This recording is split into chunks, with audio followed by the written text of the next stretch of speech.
Hello everyone, this is Ajmer Hasan. আমাদের আজকের এই ক্লাসে তোমাদের সকলকে জানাই আন্তরিক শুভেচ্ছা ও স্বাগতম। আমাদের আজকের আলোচ্য বিষয় নবম দশম শ্রেণীর একটি অতি গুরুত্বপূর্ণ স্টোরি, যেটা আসলে তিনটা অংশে বিভক্ত। তার প্রথম অংশ নিয়ে, যার নাম এ পাউন্ড অফ ফ্লেশ। তাহলে চলো দেরি না করে শুরু করা যাক আমাদের আজকের story. Once upon a time in Venice, Italy. একদা এক সময়ে ইতালির ভেনিস শহরে দেয়ার ওয়াজ এ ভেরি রিচ মার্চান্ট, ছিল এক ধনী ব্যবসায়ী নেমড অ্যান্টোনিও, যার নাম ছিল অ্যান্টোনিও। শিক্ষার্থী বন্ধুরা, এখানে মার্চান্ট শব্দের অর্থ হচ্ছে বণিক বা ব্যবসায়ী। He had many ships that sailed in the sea. তার অনেক জাহাজ ছিল যেগুলো সমুদ্রে চলাচল করত। সেলড ইন দ্য সি মানে সমুদ্রে চলাচল করত। হিজ শিপস, তার জাহাজগুলো, ক্যারিড, বহন করত, ডিফারেন্ট টাইপস অফ মার্চেন্ডাইজ, বিভিন্ন ধরনের পণ্য সামগ্রী, টু আদার কান্ট্রিজ, অন্যান্য দেশে। হি সোল্ড দোজ গুডস দেয়ার, তিনি সেখানে এই মালামালগুলো বা পণ্যগুলো বিক্রি করতেন। He bought spices and other valuables from foreign countries and sold them in Venice. তিনি ফরেন কান্ট্রিজ মানে হচ্ছে বিদেশ থেকে, বাইরের দেশ থেকে কি করতেন? স্পাইসেস অ্যান্ড আদার ভ্যালুয়েবলস, মশলা এবং অন্যান্য মূল্যবান জিনিসপত্র নিয়ে আসতেন। And sold them in Venice, এবং যেগুলোকে ভেনিসে বিক্রি করতেন। Antonio was a good and kind man. Antonio ছিল একজন ভালো এবং দয়ালু ব্যক্তি। He always help the poor, তিনি সবসময় গরিবদেরকে সাহায্য করতেন। The people of the Venice, ভেনিসের লোকেরা, লাভড হিম, তাকে ভালোবাসত, ভেরি মাচ, অনেক বেশি, for his honesty and kindness, তার সততা এবং দয়ার জন্য। Antonio had a close friend name Bassanio. অ্যান্টোনিওর ছিল একজন ঘনিষ্ঠ বন্ধু যার নাম Bassanio. He was a handsome young man, সে ছিল একজন সুদর্শন যুবক। And was born in a noble family, এবং জন্মগ্রহণ করেছিলেন একটি সম্ভ্রান্ত পরিবারে। Bassanio like to live a very luxurious life. Bassanio খুবই বিলাসবহুল জীবনযাপন করতে পছন্দ করতেন। লাক্সারিয়াস লাইফ বলতে বোঝায় কি, যে বিলাসবহুল জীবন বা আরামদায়ক জীবন। হি লাভড, তিনি ভালোবাসতেন, গ্রান্ডিয়র অ্যান্ড স্টাইল, রাজকীয়তা এবং জৌলুস। হি স্পেন্ড, তিনি ব্যয় করতেন, মোর মানি, অধিক অর্থ, দেন হি আর্নড, যেটা তিনি উপার্জন করতেন তার চেয়ে। অর্থাৎ তিনি একটু বেহিসেবি ছিলেন, যতটুকু তিনি আয় করতে পারতেন তার থেকে বেশি তিনি ব্যয় করতেন। অ্যাজ এ রেজাল্ট, এর ফলে he was very often short of money. Short of money বলতে বোঝায় কি, ঘাটতি বোঝায়, অর্থাৎ তিনি প্রায় অর্থ ঘাটতিতে পড়তেন। ইন সাচ সিচুয়েশনস, এমনই অবস্থায়, Bassanio would go to his best friend, ভাসানীও যেতেন তার প্রিয় বন্ধুর কাছে, অ্যান্টোনিও, ফর হেল্প, সাহায্যের জন্য। Antonio would help him with cash, Antonio তাকে অর্থ দিয়ে সাহায্য করত। ইট সো হ্যাপেন্ড দ্যাট, দৈবক্রমে এটা ঘটেছিল যে, ভাসানীয় ফেল ইন লাভ, ভাসানীয় প্রেমে পড়েছিল, উইথ এ ওয়েলদি লেডি, এক সম্পদশালী নারীর সাথে, নেমড পোর্শিয়া, যার নাম ছিল Portia. Portia was known, Portia সুপরিচিত ছিল, not only for her beauty, শুধুমাত্র তার সৌন্দর্যের জন্যই নয়, but also for her wisdom, তার জ্ঞানের জন্য। She was soft towards Bassanio too, সেও ভাসানীয়র প্রতি দুর্বল ছিল। He wanted to visit Portia in a grand manner, সে পোর্শিয়ার কাছে যেতে চেয়েছিল একটি রাজকীয় ভাবে, বাট কিন্তু, he did not have any money, তার কাছে কোনো অর্থ ছিল না। সো তাই হি ওয়েন্ট টু অ্যান্টোনিও, সে অ্যান্টোনিওর কাছে চলে গিয়েছিল। শিক্ষার্থী বন্ধুরা, মানে এ পর্যন্ত যতটুকু গল্প পড়লে অবশ্যই তোমরা এতটুকু জানতে পেরেছো যে আসলে ভাসানীয় যতটুকু ইনকাম করে তার থেকে বেশি খরচ করেন, একটু বেহিসাবিপনা আছে তার আচরণে, যে কারণে তার প্রায় অর্থ ঘাটতি হয় এবং সেই অর্থ ঘাটতি হলে সে সবসময় তার প্রিয় বন্ধু অ্যান্টোনিওর শরণাপন্ন হয়। ভাসানীয় বলল, ডিয়ার ফ্রেন্ড অ্যান্টোনিও, প্রিয় বন্ধু Antonio, I am in great need of some money. আমার কিছু টাকার খুবই দরকার। শিক্ষার্থী বন্ধুরা, এখানে গ্রেট নিড অফ বলতে বোঝায় মানে খুব প্রয়োজন, মানে খুবই দরকার এমন কিছু। I would like to visit Portia at Belmont. আমি বেলমন্টে পোর্শিয়ার কাছে যেতে চাই। এখানে পোর্শিয়া যেখানে থাকেন সেই জায়গাটার নাম হলো বেলমন্ট। গ্র্যান্ডলি ড্রেসড, রাজকীয় পোশাকে, অ্যান্ড উইথ মেনি সার্ভেন্টস, অনেক চাকর বাকর নিয়ে। বাট কিন্তু I don't have any money right now. Right now বলতে বোঝায় যে এখনই আর কি, যে কিন্তু এখন এই সময় আমার কাছে কোনো অর্থ নেই। প্লিজ হেল্প মি, দয়া করে আমাকে সাহায্য করো। Two fulfil my intention. Intention মানে হচ্ছে চিন্তা, মানে আমার এই চিন্তাটা বা পরিকল্পনাটা যাতে আমি ফুলফিল করতে পারি, পরিপূর্ণ করতে পারি, সেই জন্য আমাকে কি করো, সাহায্য করো।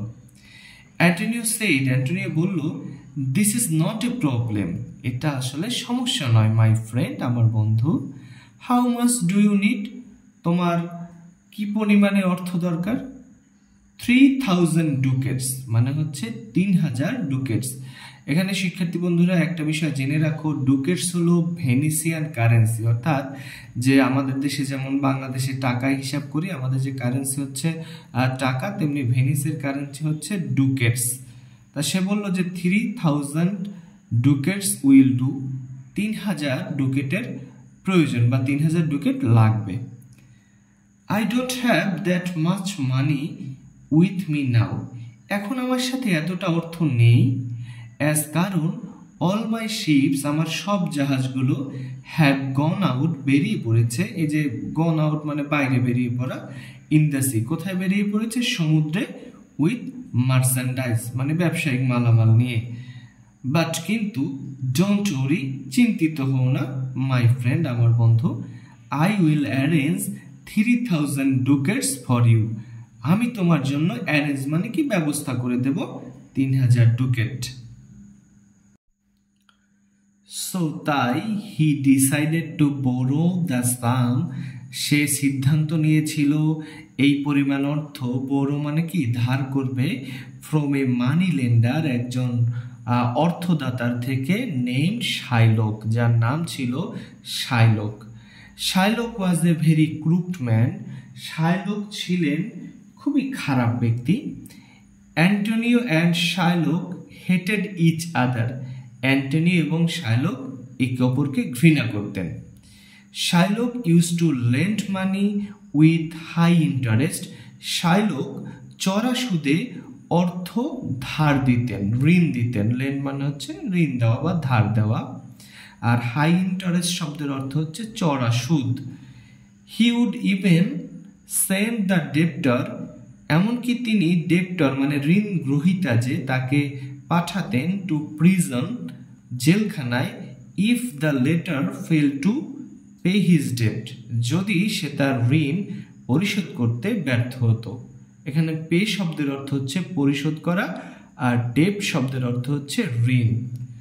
অন দ্য কন্ট্রি, অপরদিকে, Antonio used to lend money, Antonio অর্থ ধার দিত, টু হেল্প সাহায্য করতে, দোজ তাদেরকে, হু নিডেড ইট যাদের এটা প্রয়োজন হতো, and would not charge any interest কোনো প্রকার সুদ গ্রহণ করত না, অথবা কোনো প্রকার সুদ তাদের উপরে ধার্য করত না।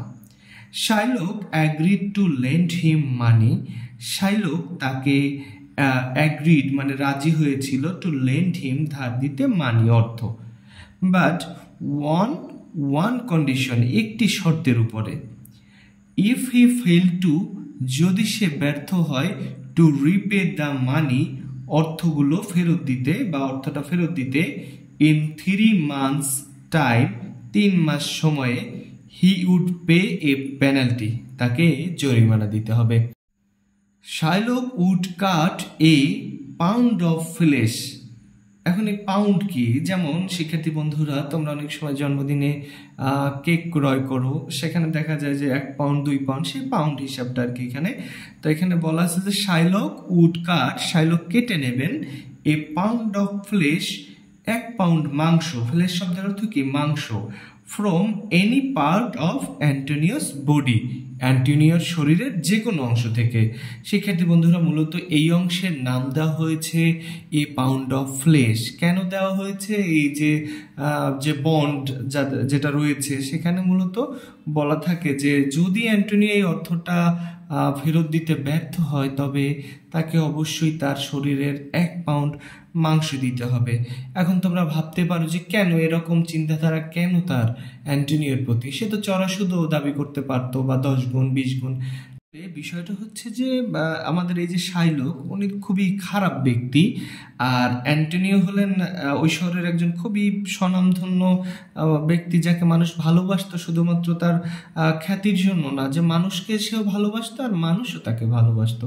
তো এই জন্য তারা একে অপরের, যেহেতু দুইটা আলাদা চরিত্র, অপোজিট ক্যারেক্টার বলতে পারি, এই জন্য একে অপরকে ঘৃণা করতো।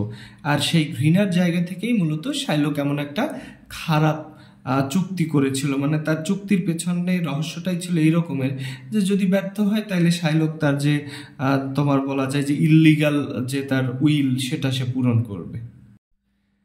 Antonio willingly agreed. অ্যান্টোনিও আগ্রহের সাথে কি হলেন? অ্যাগ্রিড, রাজি হলেন। থিঙ্কিং দ্যাট, এটা ভেবে যে হিজ শিপস, তার জাহাজগুলো উড সুন রিটার্ন, শীঘ্রই ফিরে আসবে, with all the rich merchandise, সমস্ত দামি দামি ব্যবসায়িক মালামাল নিয়ে, and he could easily return the money, এবং তিনি খুব সহজেই অর্থটা রিটার্ন, ফেরত দিতে পারবেন, টু শাইলক, শাইলককে, বাই সেলিং দেম, এগুলো বিক্রি করে। Shylock made Antonio sign a bond, Shylock অ্যান্টোনিওর দ্বারা একটি চুক্তিতে স্বাক্ষর করে নিলেন, before giving him the money, তাকে অর্থটা দেবার পূর্বে। Antonio took the money, Antonio টাকাটা গ্রহণ করলেন, অ্যান্ড গেভ ইট টু ভাসানীয়, এবং সেটা ভাসানীয়কে দিয়ে দিলেন। শিক্ষার্থী বন্ধুরা, এই ছিল আমাদের প্রথম অংশ। আশা করি তোমরা সকলেই অর্থগুলো বুঝতে পেরেছ। যদি কারো কোনো প্রকার প্রশ্ন থাকে তাহলে আমাদের অবশ্যই কমেন্ট বক্সে জানাবে। আর পরবর্তী ভিডিও খুব শীঘ্রই আসতে চলেছে এই স্টোরির সেকেন্ড পার্ট নিয়ে। তো আশা করি তোমরা সবাই চ্যানেলটি সাবস্ক্রাইব করবে এবং আমাদের পাশেই থাকবে। আল্লাহ হাফেজ।